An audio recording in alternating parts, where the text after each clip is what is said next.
Hello everyone, welcome back to Lakshya academy. आप सभी का फिर से स्वागत है हमारे इस प्लेटफॉर्म पे जिसका नाम है लक्ष्य अकेडमी। यहाँ पे हम अपना कॉमर्स का क्रैश कोर्स कर रहे हैं जो कि एक 100 डेज चैलेंज है। After very long time we are meeting again. हम दोबारा से मिल रहे हैं एक काफ़ी लंबे इंटरवल के बाद because of the festive season, है ना। फेस्टिवल्स की वजह से काफ़ी दिन बाद हम कनेक्ट हो रहे हैं। आज हमारा डे 30 है, यूनिट 3, एंड हमारा टॉपिक जो है आज का वो क्या है, आपका theory of cost.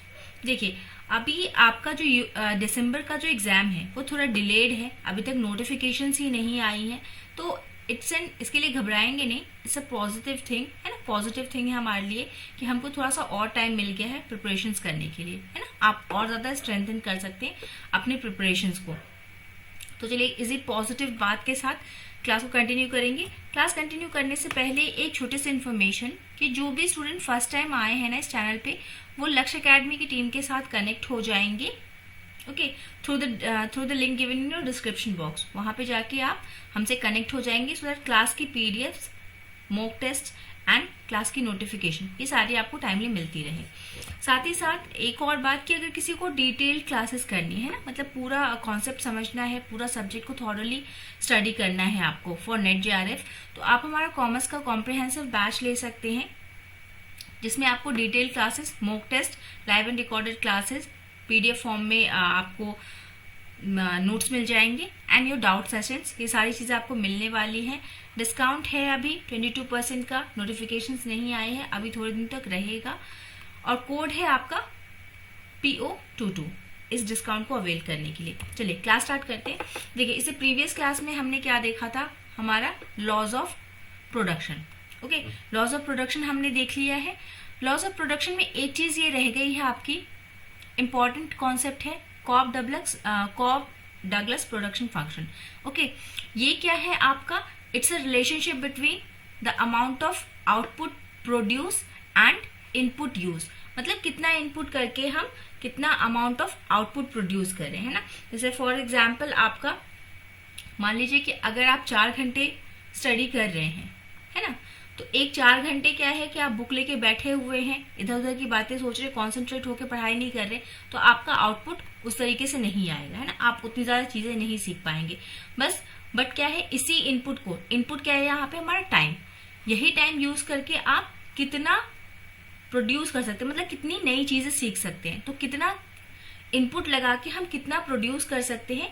This relation जो है, ये रिलेशन जो है, इसी को हम क्या बोलते हैं, Cobb Douglas production function, okay. काफी पूछा गया है, बीते जो कुछ साल में जो एग्जाम्स हुए हैं आपके, उसमें काफी बार ये पूछा जा चुका है, दैट्स वाई इट्स इम्पोर्टेंट। आपने एक चीज देख ली कि होता क्या है, नाम याद रखा, होता क्या है, डेफिनेशन याद रखी, और एक आपको इसके लिए इक्वेशन ध्यान रखना है। इसका फॉर्मूला क्या है, आउटपुट, क्यों आपका रिप्रेजेंट करता है आउटपुट, कितना आउटपुट आपको मिलेगा अगर आप लेबर और कैपिटल एक सर्टेन अमाउंट में यूज करते हो, तो, है ना। L for your labour and के फॉर योर कैपिटल, है ना, लेबर फोर्स और कैपिटल इन्वेस्टेड। इनपुट्स को यूज करके कितना आउटपुट हमें मिला, ये हम जानते हैं किससे, कॉब डगलस प्रोडक्शन फंक्शन से, ओके। साथ ही साथ एक और चीज आप देख लेंगे कि देखिए 2 चीजें हैं, अल्फा एंड बीटा। बहुत ज्यादा डिटेल में नहीं जाना आपको, अल्फा बीटा इन सबको बहुत ज्यादा आपको नहीं समझना है।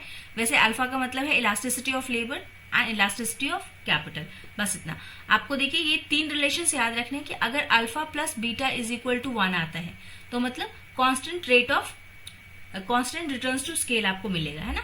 मतलब कि आप अगर एक निश्चित अमाउंट में अगर आप इनपुट दे रहे हो तो आपको एक कांस्टेंट अमाउंट ऑफ आउटपुट मिलेगा। अगर यही अल्फा प्लस बीटा आपका ग्रेटर देन 1 हो जाता है तो इंक्रीजिंग रिटर्न टू स्केल मिलेगा। इंक्रीजिंग रिटर्न टू स्केल मतलब क्या, कि आप थोड़ा सा इनपुट दोगे तो आपको ज्यादा आउटपुट मिलेगा।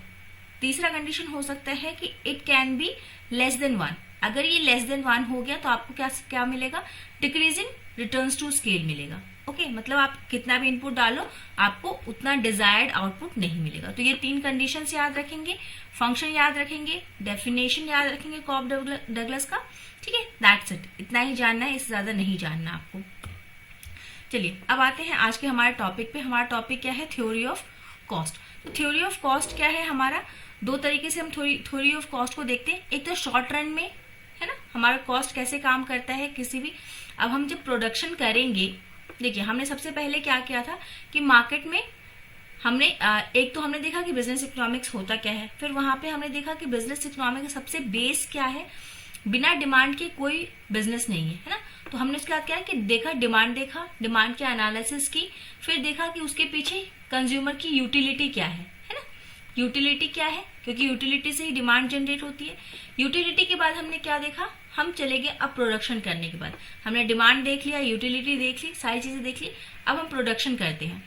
अब जब प्रोडक्शन करने जाएंगे तो वहां पे कुछ कॉस्ट इन्वॉल्व होगा। अब हम इस स्टेज पे आ गए हैं, कॉस्ट को अब हम एनालाइज कर रहे हैं ना, कि अगर हम लॉन्ग रन में प्रोडक्शन करते हैं तो हमारा कॉस्ट कैसा आएगा, शॉर्ट रन में प्रोडक्शन करते हैं तो कॉस्ट कैसा आएगा, है। इस चीज को हम देखेंगे through theory of cost. Okay, तो ये असेंस है आपका आज के टॉपिक का। तो देखिए शॉर्ट रन में, सबसे पहले शॉर्ट रन की बात कर लेते हैं। शॉर्ट रन में हमारा कॉस्ट क्या है, कॉस्ट देखिए 3 तरीके का हमारा हो सकता है। एक टोटल कॉस्ट हो सकता है, एवरेज कॉस्ट हो सकता है और मार्जिनल कॉस्ट, है ना। जब हम प्रोडक्शन करने जाएंगे तो इन्हीं तीन तरीकों का कॉस्ट लगेगा हमारा। जब हम कॉस्ट को पता करने जाएंगे तो 3 तरीकों से पता कर सकते हैं कि हमारा टोटल कॉस्ट कितना लगा, ऑन एन एवरेज कितना कॉस्ट लग रहा है, और एक यूनिट को प्रोड्यूस करें। मार्जिनल मतलब क्या, 1 एक्स्ट्रा यूनिट, एक एक्स्ट्रा यूनिट जो हम प्रोड्यूस कर रहे हैं, एक अतिरिक्त इकाई जो हम उत्पादन कर रहे हैं, उसका कितना कॉस्ट है, वो हमको मार्जिनल कॉस्ट बताती है ना। तो इन्हीं सबको हम देखेंगे।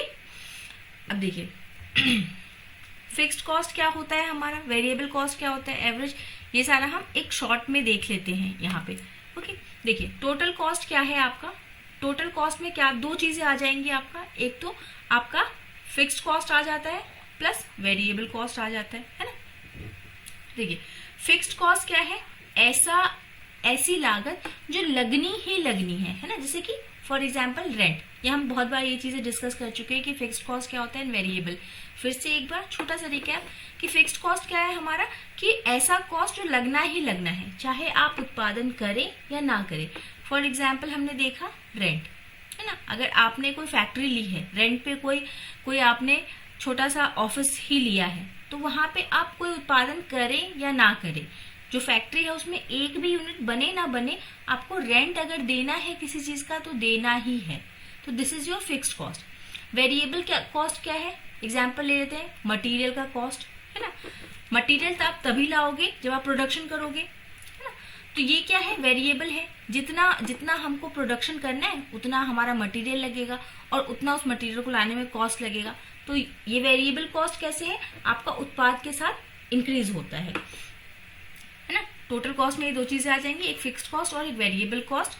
दोनों को जब हम मिला देते हैं फिक्स्ड एंड वेरिएबल को, तो हमको टोटल कॉस्ट ऑफ प्रोडक्शन मिल जाता है ना। चलिए देखिए, तो वेरिएबल कॉस्ट हमने देख लिया कि क्या होता है। अगर हमारा प्रोडक्शन 0 है तो हमारा कॉस्ट भी क्या है, 0 हो जाएगा। देखिए इसका आपको यहाँ पे इंपॉर्टेंट चीज क्या याद रखनी है, एक तो इसका आपको शेप याद रखना है कि इसका शेप क्या होता है, कैसे बनाते। देखिए यहाँ पे 0 होता है हमारा, ओरिजिन पे हमारी 0 होती है, कॉस्ट भी 0 एंड प्रोडक्शन भी। यहाँ कॉस्ट भी हमारा 0 होता है इस पॉइंट पे एंड योर आउटपुट भी 0। ओके, तो ये यहीं से स्टार्ट होता है और इसका शेप कैसा होता है, इन्वर्टेड एस का। ऐसा हम ऐसे लिखते हैं और ये उल्टा एस है आपका कुछ। तो आप एक तो शेप याद रखेंगे कि टोटल वेरिएबल कॉस्ट का जब हम कर्व बनाते हैं तो उस कर्व का शेप कैसा होता है, इन्वर्टेड एस, उल्टा एस के आकार का होता है आपका। डायग्राम याद रखना है और शेप याद रखना है। नेक्स्ट हम आते हैं हमारा फिक्स्ड कॉस्ट पे। देखिए फिक्स्ड कॉस्ट क्या है हमारा, अगर हमने 0 यूनिट भी प्रोड्यूस किया तो भी, अगर मान ले यहाँ पे 5000 लिखा है, ओके, कॉस्ट 5000 है, अगर रेंट हमारा 5000 है तो हम चाहे 0 यूनिट बनाए या 100 यूनिट बनाए या 1000 यूनिट बनाए, कितना भी यूनिट हम बना ले, हमारा कॉस्ट क्या है, अगर फिक्स्ड कॉस्ट रेंट अगर 5000 है तो 5000 ही रहेगा। तो इसलिए इसका शेप ये कैसा होता है, ये curve, this curve is parallel to your X axis, X अक्षांश के ये समवर्ती होता है, उसके पैरेलल चलता है। दोनों का शेप आपने देख लिया, ये शेप आपको याद रखना है। अब जब टोटल कॉस्ट का आप कर्व बनाओगे तो टोटल कॉस्ट का कर्व क्या आएगा आपका, ये TC, your total cost. Total cost का कर्व क्या आएगा आपका, कुछ इस तरीके से आएगा, है ना। दिस इन्वर्टेड एस के शेप का आएगा, but starting from a fixed amount, इसमें कॉस्ट कुछ रहेगी, क्योंकि इसमें टोटल कॉस्ट भी इन्वॉल्व है, तो दोनों को जब मिला के बनाएंगे तो ये एक सर्टेन पॉइंट से आपका स्टार्ट होगा। अब देखिए एवरेज कॉस्ट क्या होता है। Average cost is nothing as total cost divided by your quantity of output produce. जितना भी आपने प्रोडक्शन किया है, मान लीजिए 500 यूनिट्स बनाई हैं आपने, है ना, और आपका टोटल कॉस्ट आ रहा है 5000, चलिए 50,000 आ रहा है, तो इसमें आपका क्या है, एवरेज कॉस्ट पर यूनिट, एक यूनिट का आपके पास कितना आया, 100 रुपए। अब देखिए एवरेज कॉस्ट की खास बात क्या होती है ना, कि देखिए एवरेज कॉस्ट जो है वो आपका डिक्रीज होता है विद इंक्रीज इन क्वांटिटी। मतलब कि उत्पादन, जितना हम ज्यादा उत्पादन करेंगे उतना हमारा एवरेज कॉस्ट कम हो जाता है। देखिए एग्जाम्पल से प्रूव कर लेते हैं कि यहाँ पे हमारा 50,000 टोटल कॉस्ट आ रहा है। ओके, हमने यहाँ पे 500 यूनिट्स प्रोड्यूस की थी, अब हम 1000 यूनिट प्रोड्यूस करके देखते हैं, है ना। हम देखते हैं इसको 1000 करके कि क्या होता है, कॉस्ट पे क्या असर आता है हमारा। देखिए जब आप यहाँ पे आपका पर यूनिट कितना आ रहा था, कॉस्ट 100 रुपए, अब यहाँ पे हमारा पर यूनिट कॉस्ट कितना हो गया, ₹50। तो यहाँ से हम क्या चीज, एक चीज क्या समझ सकते हैं कि जो एवरेज कॉस्ट है हमारा, वो उत्पादन के क्वांटिटी के इंक्रीज होने के साथ साथ क्या है, हमारा एवरेज कॉस्ट डिक्रीज होता है ना। ये एक रिलेशन आप याद रखें कि एवरेज कॉस्ट हमारा हमेशा गिरता है with increase in output up to a certain limit, है ना।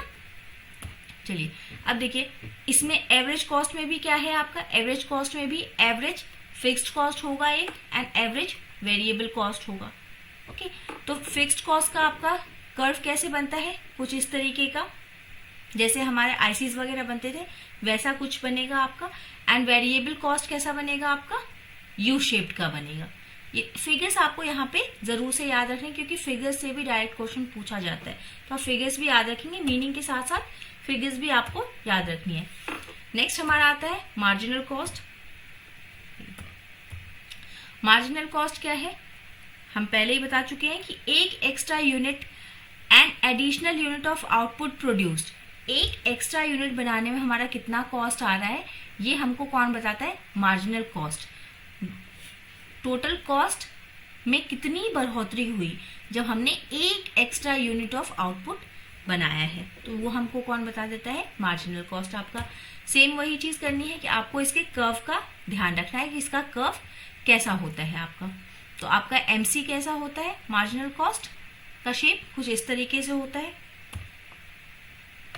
ये 3 कंडीशंस आप याद रखेंगे, इंपॉर्टेंट कंडीशंस, इसके बेसिस पे कि जब आपका एमसी जो है एसी से कम होगा तो एवरेज कॉस्ट क्या करेगा, आपका फॉल करेगा। आपके प्रोडक्शन का एवरेज कॉस्ट क्या है, गिरता हुआ रहेगा। जब एमसी और एसी इक्वल होंगे यानी कि आपका एवरेज कॉस्ट जो है मिनिमम रहेगा, या तो कांस्टेंट बोल लीजिए या तो मिनिमम बोल लीजिए। एंड देन अगर आपका एमसी ज्यादा है तो एवरेज कॉस्ट इंक्रीज करना है। ये 3 कंडीशंस आप याद रखेंगे। एंड वेरी इंपॉर्टेंट थिंग कि आपका एमसी कर्व जो है वो यू शेप का क्यों होता है, because of law of variable proportion. इसको एकदम से आप रट जाएंगे, डायरेक्ट क्वेश्चन पूछता है कि जो आपका एमसी कर्व है उसका शेप यू क्यों होता है, तो आपका आंसर क्या होगा वहां पे, due to the laws of variable proportion. Variable क्यों, क्योंकि हमने देखा ना यहाँ पे 3 कंडीशंस आई थी कि एक बार एमसी क्या है आपका ग्रेटर देन है एसी से, एक बार MC is equal to AC है, and third is variable proportions है ना, मतलब चेंज हो रहा है वो। तो इसी वजह से क्या है कि इसका शेप जो है ये यू शेप रहता है, first decreasing then constant and फिर इंक्रीजिंग। ओके, ये आपको ध्यान रखना है कि वो यू शेप क्यों है, क्योंकि वहां पे लॉज ऑफ वेरिएबल प्रोपोर्शन आपका लग रहा है। ओके, ये पूछा हुआ क्वेश्चन है, एकदम से याद रख लेंगे, बिल्कुल नहीं भूलेंगे। अब हम आते हैं हमारे लॉन्ग रन में। देखिए लॉन्ग रन में क्या होता है कि शॉर्ट रन में जो हमारी चीजें होती हैं उसको हम थोड़े टाइम के लिए, पिछली क्लास में हमने देखा है कि शॉर्ट रन में जो वेरिएबल जो चीजें होती हैं वो लिमिटेड होती हैं, लेकिन लॉन्ग रन में क्या है आपका, जो वेरिएबल चीजें हैं ना वो सारी चीजें वेरिएबल हो जाती है। मतलब हम नई फैक्ट्री भी बना सकते हैं, लेबर्स भी और ला सकते हैं, मतलब जितना भी कांस्टेंट चीज था ना जिसको हम नहीं बदल सकते उन सबको अब हम बदल सकते हैं। तो यहाँ पे आपका क्या है, लॉन्ग रन में सारी चीजें वेरिएबल हो जाएंगी। तो अब आपका जो हम वहां पे कह रहे थे ना कि फिक्स्ड कॉस्ट एक लगता है, तो यहाँ पे सारी चीजें क्या है, वेरिएबल हो जाएंगी यहाँ पे। ओके, इसका जो लॉन्ग रन कॉस्ट का जो कर्व बनेगा, इसका एक ही आपका कर्व बनेगा, जो कि आपका वेरिएबल वाला कर्व था, वही एक कर्व बनेगा। और लॉन्ग रन में जो आपका जो कर्व बनता है ना, वो क्या है, envelope of short period curves. Short period में जो हमारे जितने भी कर्व्स बने थे ना, एवरेज कॉस्ट का, टोटल कॉस्ट का, सबका जो हमारा कर्व बना था, उस सबका एक एनवेलप बनता है। एक यही आप ध्यान रखेंगे। देखिए, लॉन्ग रन में टोटल कॉस्ट का कर्व कैसा होता है, सिर्फ ऐसा, क्योंकि यहाँ पे फिक्स वाली कोई बात ही नहीं है, सारी चीजें वेरिएबल हो गई हैं। तो सिर्फ एक जो वेरिएबल वाला था ना, मतलब उल्टा इन्वर्टेड एस वाला, वही एक ग्राफ आपका यहाँ पे बनता है। ओके, अब यहाँ पे लॉन्ग रन वाले में हमें क्या याद रखना है, वहां पे हमारा क्या था कि हमारा मार्जिनल कॉस्ट जो था, मार्जिनल कॉस्ट कर्व जो था हमारा, वो यू शेप था।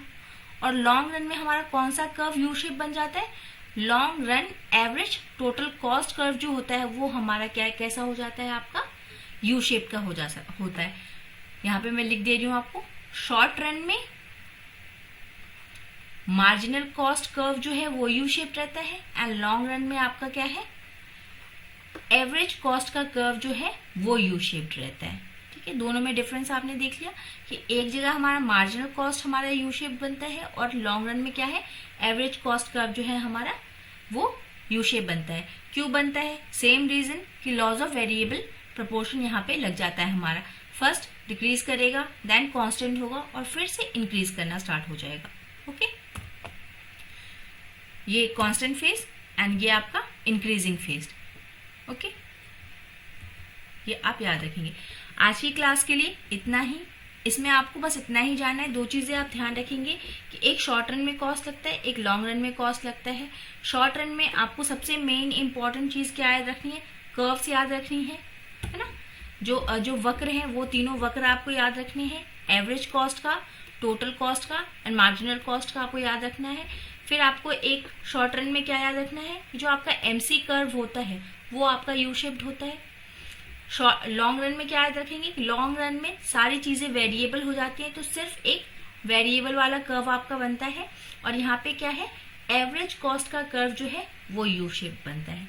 बस इतना आज की क्लास का आपका टेक अवे है, लेकिन इसको अच्छे से एक बार पढ़ लीजिएगा। ओके, क्वेश्चंस करेंगे तब आपको डायरेक्टली क्लियर हो जाएगा कि किस तरीके से क्वेश्चन फ्रेम होते हैं। देखिए, इजी सेंस में अगर आपको समझाया जाए ना, तो हार्ड चीजें भी इजी लगती हैं, है ना। तो आप ये मत समझिएगा कि इतनी सी बात है, क्योंकि ये इजी वे में समझाया गया इसलिए आपको इजी लग रहा है। ओके, अगर आप प्रॉपरली नहीं समझेंगे तो this things will be more difficult for you in the examination hall. Okay, जाते जाते फिर से कॉम्प्रिहेंसिव बैचेस जिनको लेनी है वो परचेज कर लेंगे। डिटेल क्लासेस हैं, मॉक टेस्ट हैं, आपके पीडीएफ नोट्स हैं, डाउट सेशंस हैं, सारी चीजें हैं। डिस्काउंट चल रहा है, कोड है आपका PO22 का। ओके, चलिए, thank you everyone, have a nice and wonderful day.